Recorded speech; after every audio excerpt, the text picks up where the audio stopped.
Ya, udah.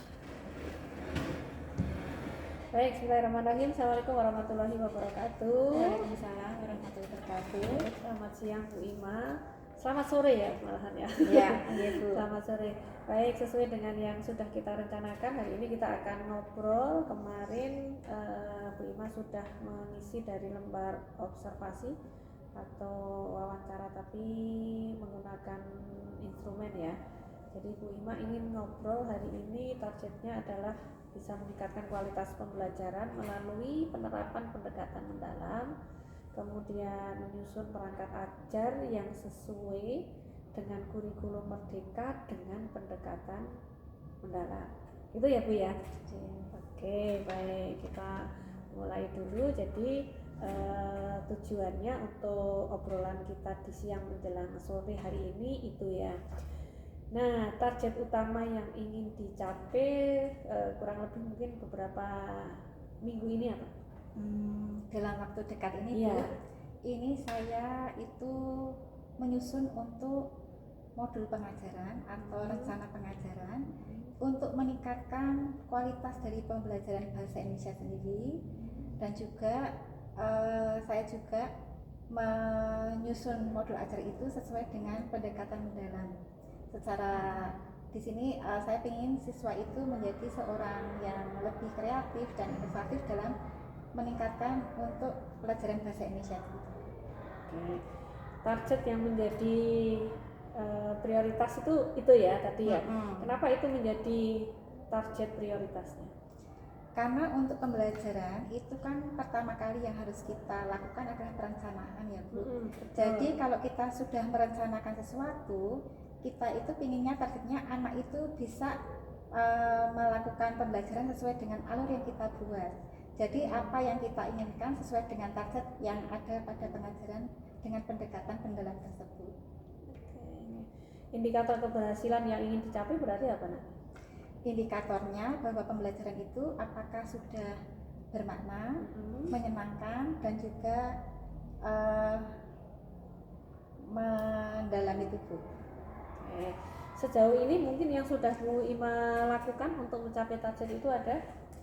Kalau sejauh ini yang sudah saya lakukan untuk sesuai dengan targetnya, bahwa saya itu mengembangkan dari modul pengajaran tersebut supaya pembelajarannya itu menjadi lebih inovatif Bu. Jadi saya ingin anaknya itu aktif sendiri dalam hal pengajaran yang saya lakukan. Dalam hal pembelajaran yang dilakukan ya, terutama di bahasa Indonesia tadi ya. Iya. Yang sudah mulai berjalan selama ini, yang sudah berjalan apa? Yang sudah berjalan, saya melihat ketika dalam pembelajaran anak sudah mulai aktif, mereka sudah berkolaborasi dengan teman-temannya, dan juga sesuai dengan target yang ada pada modul ajar yang sudah dibuat ya. Yang dirasa tantangan yang paling besar yang dihadapi apa Bu? Terutama kalau di kelas nih misalnya. Kalau di kelas itu kan Bu ada berbagai macam anak ya Bu. Mungkin motivasi mereka itu berbagai macam. Kadang ada anak yang tidak antusias, tidak suka dengan bahasa Indonesia. Ada juga mungkin yang suka dengan pelajaran produktif yang lain. Jadi moodnya mereka itu berbeda-beda. Apalagi yang tidak suka dengan membaca Bu, itu sangat mereka itu kalau bahasa Indonesia kan kita basisnya teks gitu ya Bu, membaca. Jadi kadang-kadang anak itu malah menyepelekan. Dan jadi tantangannya di situ bagaimana supaya anak tersebut mau membaca. Padahal di AN dan TKA nanti juga anak-anak akan ketemu dengan harus membaca. Di soal-soal juga bacaannya juga panjang ya. Selama ini aktivitas yang dirasa paling menyita waktu apa? Kalau dirasa menyita waktu itu adalah saya itu kurang bisa atau membagi waktu antara ketika jam saya mengajar dan ketika ada tugas tambahan dari sekolah yang kadang menyita waktu saya Bu. Jadi mungkin di sini saya itu ada punya tugas tambahan yang kadang-kadang membutuhkan pemikiran dan juga waktu saya tersita di situ. Harus melonggarkan waktu. Melonggarkan waktunya di situ Bu. Nah, tantangannya berarti di situ ya. Baik. Jadi kalau melihat tadi sebenarnya proses pembelajaran sih sudah menggunakan pendekatan mendalam, tapi ternyata di kelas di lapangan kan masih banyak menghadapi beberapa tantangan ya, terutama anak-anak yang mungkin moodnya kurang, anak yang mungkin kurang tertarik gitu kan dengan mata pelajaran bahasa Indonesia, anak mungkin sudah belum harus membaca teks yang banyak dan sebagainya. Nah, berdasarkan dari kondisi ini nih ya, langkah pertama yang ingin dilakukan oleh Bu Ima apa? Ketika anak-anak tidak mood itu Bu, saya pinginnya itu anak-anak itu kan punya apa ya, antusias terhadap pembelajaran. Makanya saya memodifikasi untuk pembelajaran itu supaya anak itu aktif Bu, aktif dalam hal membaca. Misalnya saya minta anak-anak itu membaca satu paragraf tapi satu kelas gitu Bu. Jadi mereka itu mempunyai bagian tersendiri dan harus menyimak bacaan tersebut. Nanti pada akhir itu saya akan memberikan pertanyaan-pertanyaan tentang dari isi bacaan yang ada di situ. Apa, siapa, mengapa, dan bagaimana saya selalu tanyakan kepada anak setelah anak tersebut membaca, dengan meminta mereka itu menjawab pertanyaan secara acak dari anak. Jadi anak harus siap-siap ketika saya sudah memberikan pertanyaan. Selama ini mungkin ada nggak kolaborasi dengan guru lain ketika membuat perencanaan pembelajaran? Untuk pembuatan perencanaan pembelajaran pernah ada Bu, ya. Kami pernah melakukan itu kolaborasi dengan mata pelajaran yang lain. Misalnya untuk teks negosiasi, kami berkolaborasi dengan pembelajaran dari mapel sejarah, mapel bahasa Jawa, dengan mapel apa ya namanya, seni budaya. Nah ini kami kolaborasikan dengan mapel tersebut Bu. Berarti sebenarnya sudah pernah ya sudah pernah ya rencana pembelajaran yang kolaborasi dengan antar mapel gitu pernah. Keberhasilannya seperti apa? Keberhasilannya sesuai nggak dengan targetnya? Targetnya sesuai Bu. Anak-anak juga merasa senang. Selanjutnya guru-guru juga mereka bisa mengambil di situ materi yang ada. Misalnya untuk negosiasi dari bahasa Jawa, mereka menggunakan bahasa Jawa tersebut dalam bertransaksi. Jadi pakai unggah-ungguh ketika si anak tersebut melakukan transaksi. Dari segi maaf Bu, tadi ada kewirausahaan juga. Anak setelah mendapatkan belanjaannya, itu mereka itu mengolah bahan belanjaan tersebut menjadi suatu hal yang bisa untuk dijual. Jadi kita bisa menilai dari anak itu produknya itu ternyata bisa dijual. Nanti mungkin kita juga bekerjasama dengan mapel yang lain, mungkin dari produktif misalnya Bu, di kafe pakai pelabelan dan apa untuk promosinya begitu. Berarti mana yang lebih efektif ketika sebuah pembelajaran itu mandiri atau sendiri gitu ya, dibandingkan dengan kolaborasi?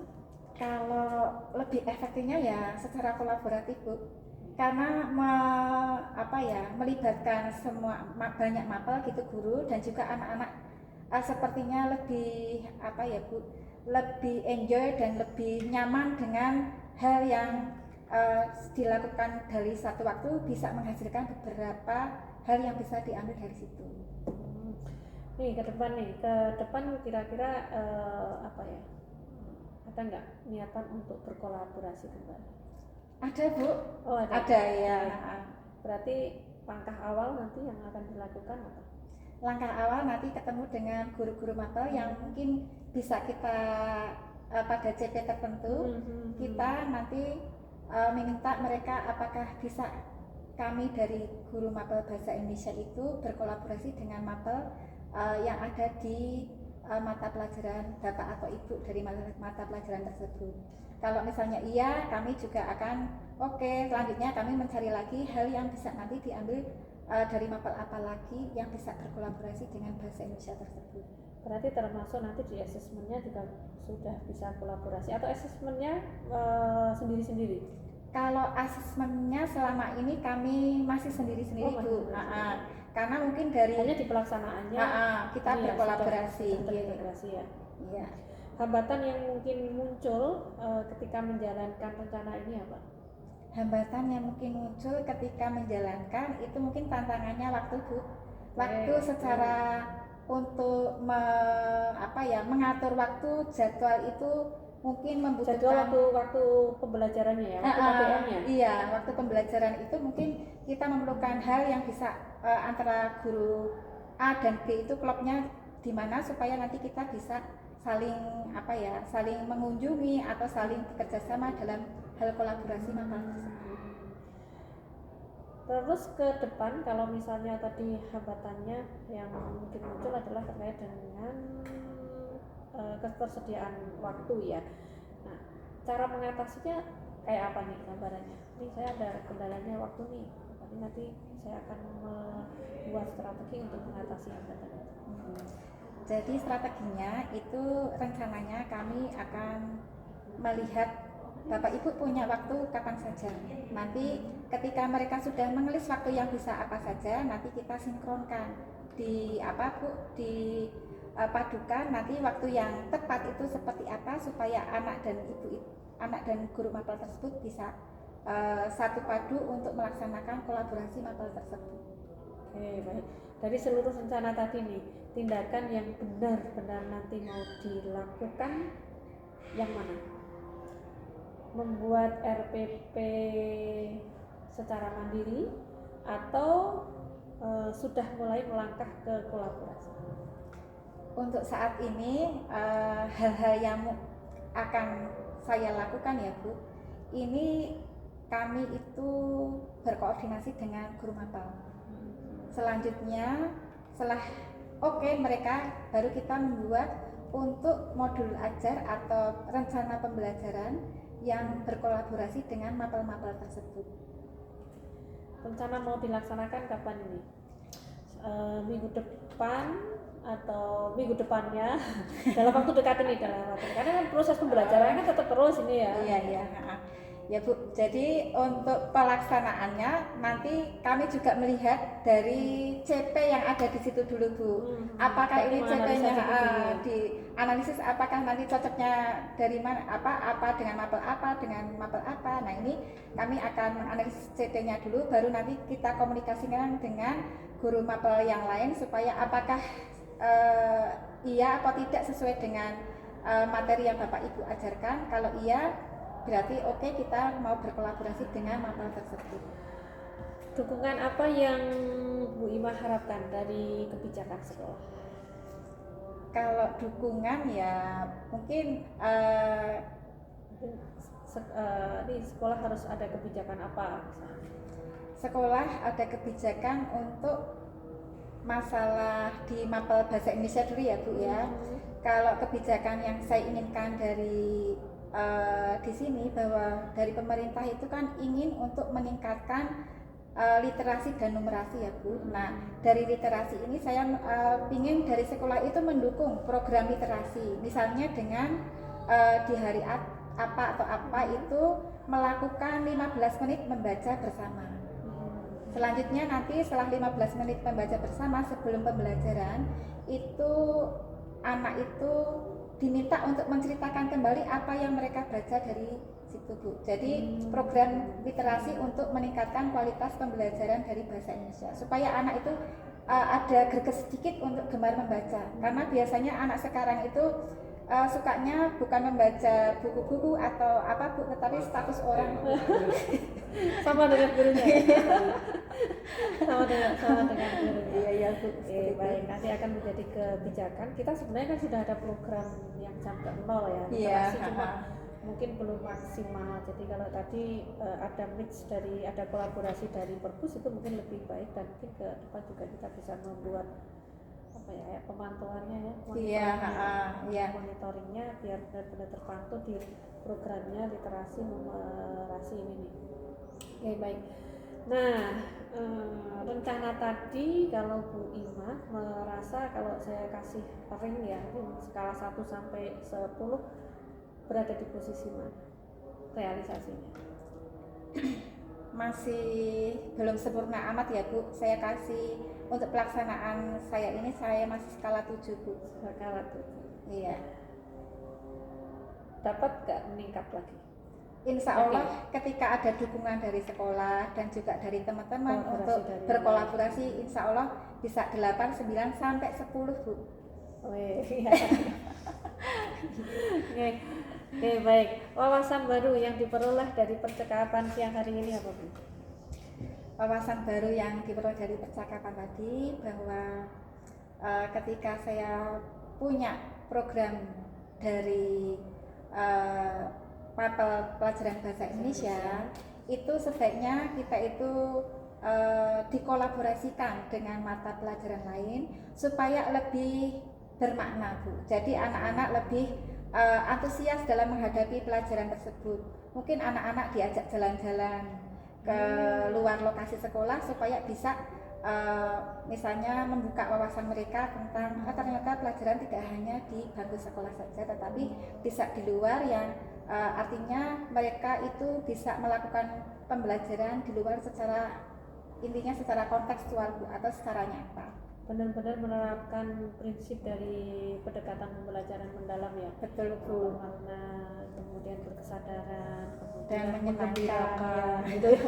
Harapannya seperti itu. Iya. Baik, mudah-mudahan apa yang sudah disampaikan Bu Ima menjadi satu titik cerah nih setelah ngobrol hari ini.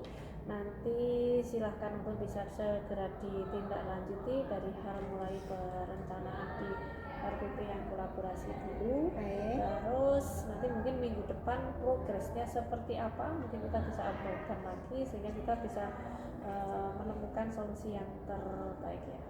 Baik Bu Ima, terima kasih waktunya hari ini. Kita sudah ngobrol, mudah-mudahan bisa membawa dampak yang lebih luas untuk murid-murid kita. Sekian, sampai ketemu lain waktu. Assalamualaikum warahmatullahi wabarakatuh. Waalaikumsalam warahmatullahi wabarakatuh. Ya lupa kan klepot Bu. Ya, nanti saya buatkan program tuh. Ini berarti ngendi macetnya ini ya?